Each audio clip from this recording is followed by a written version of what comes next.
আর উদ্দেশ্য তাকে খোঁচা মারা নয়, তার হেদায়েত করা। কথা তির্যক হলেও, খোঁচা মারা মার্কা হলেও উদ্দেশ্য হলো যে তাকে অ্যান্টিবায়োটিক দেওয়া দরকার। সাধারণ ভিটামিনে কাজ হবে না।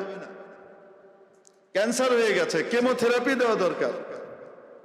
মনের ভিতরে ইখলাস, তার জন্য নুসহ এবং নাসিহা, তার জন্য খায়ের খাহি, কল্যাণ কামনা, ওই টুম্বুর করে মন ভর্তি তার জন্য কল্যাণ কামনা, হিত কামনা।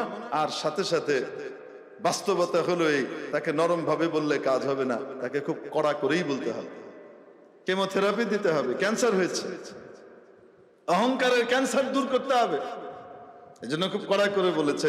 বলার কারণে আসর হয়েছে। আল্লাহর রঙে নিজেকে রঙিন করে। সিবগাতাল্লাহ ওয়া মান আহসানু মিনাল্লাহি সিবগাহ ওয়া নাহনু লাহু আবিদুন। আল্লাহর রঙে রঙিন হও। আল্লাহর রঙের চেয়ে উত্তম আর ভালো রং আর হতে পারে না। আল্লাহর রঙে রঙিন হও। আল্লাহর রং কোনটা? যে রঙে আল্লাহ তোমাকে রাঙাতে চান সেই রঙে রঙিন হও। সেই রং যদি চাও, আমার রসুলের দিকে তাকাও, আমার রসুলের সুন্নতকে নিজের জীবনে নিয়ে আসো, তাহলে আমার দেওয়া রঙে তুমিও রঙিন হয়ে যাবে, নিজেকে রাঙাতে পারবে। কুল ইন কুনতুম তুহিব্বুনাল্লাহ, বলে দেন ও নবী, যদি তোমরা আল্লাহকে ভালোবেসে থাকো, ফাত্তাবিউনি, তাহলে আমি রসুলের পরিপূর্ণ অনুসরণ করো। ইউহিব্বুকুমুল্লাহ, আল্লাহ তোমাদেরকে ভালোবাসবে। সুন্নতের রঙে নিজেকে রঙিন করা, এটা আল্লাহর দেওয়া রং। যখন আল্লাহ ওয়ালার সোহবতে কেউ যায় আর গিয়ে নিজের দিলকেও আল্লাহর ইশক মহব্বতের রঙে রঙিন করে, নিজের জাহের বাতেন, বাহির ভেতর দুটাকেই সত্যিকারের মানুষে রূপান্তরিত করে, যখন এই অবস্থা হয়, তখন আজদিল রেজাত বারদিল খেজাত, তখন দিল থেকে কথা বের হয় আর আরেকজনের দিলের মধ্যে গিয়ে কি করে? আঘাত করে। তখন ক্রিয়াশীল হয়।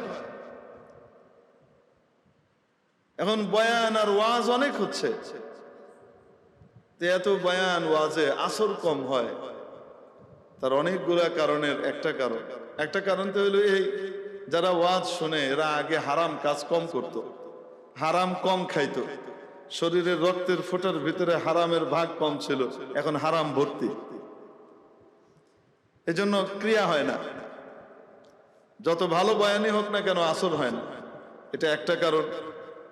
আরেকটা কারণ হলো, যিনি বলছেন তার ভিতরে ওয়াজের পরিবর্তে আওয়াজের মান বেশি, নিজের মধ্যেই আমল নাই, তো আরেকজনের মধ্যে আমল আসবে কোত্থেকে? ওয়াইজা খুদ জলওয়া বার মেহরাব মিম্বার মিকুনাত, ওয়াইজা খুদ জলওয়া বার মেহরাব মিম্বার মিকুনাদ, চুবা খলওয়াদ মেরা সদআ কার দিগার মিকুনাদ, ওয়াইজা বিসিয়ারো লেকিন বা আমল আজ বস কে কম, দরগুলিস্তা লালাহারো রোয়া দোলে বাবু কে কম। বাগানে ফুল তো অনেক ফুটে, কিন্তু মন মাতানো সৌরভযুক্ত ফুল এর সংখ্যা বড় কমই হয়ে থাকে।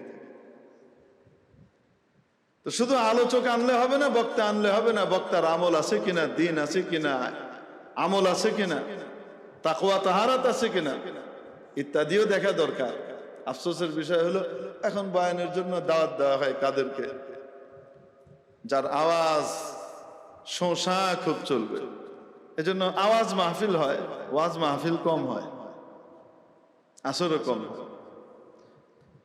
তো এই যে আল্লাহওয়ালা এই কথাটা বলেছেন, তির্যক ভঙ্গিতেই বলেছেন, কথা কিন্তু খুব নরম ভাবে বলেন নাই, একদম কঠিন চাবুকের মতো আঘাত করেই কিন্তু বলেছেন। চিনবো না কেন?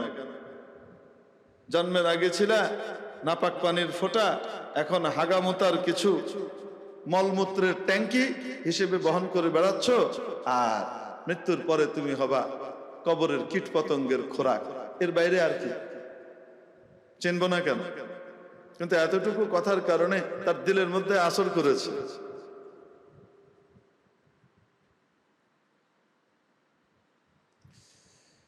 আসর কেন করেছে? আল্লাহর ইশক এবং মহব্বত দিলের মধ্যে আছে।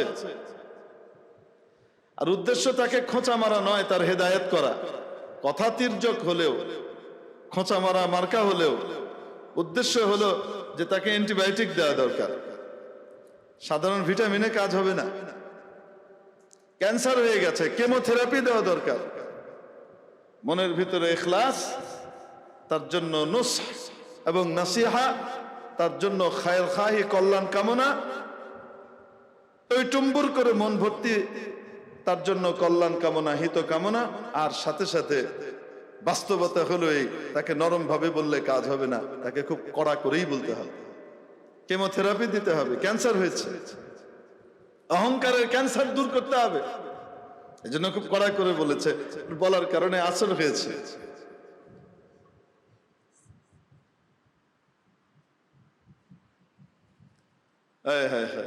এক কিতাবের ভিতরে এক বুজুর্গের কথা লেখা আসে।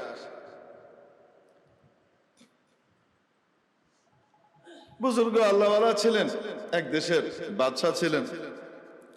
তো ওইখানে রাজত্ব করতেন ঠিক, কিন্তু ইব্রাহিম ইবনে আদহাম রহমতুল্লাহ আলাইহির মতো আল্লাহওয়ালা, আল্লাহ প্রেমিক মানুষ ছিলেন।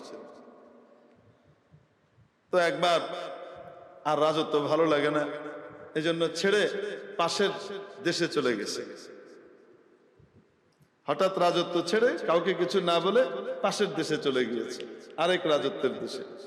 ওখানে গিয়ে মানুষ তো চিনে ফেলতে পারে, এই জন্য সবসময় নেকাব করত, মানে মুখের মধ্যে মাস্ক আর মুখোশ টুখোশ লাগিয়ে রাখত। চোখ দেখা যায়, নাক দিয়ে নিঃশ্বাস নেওয়া যায়, কিন্তু চেহারা থেকে চেনা যায় না কে।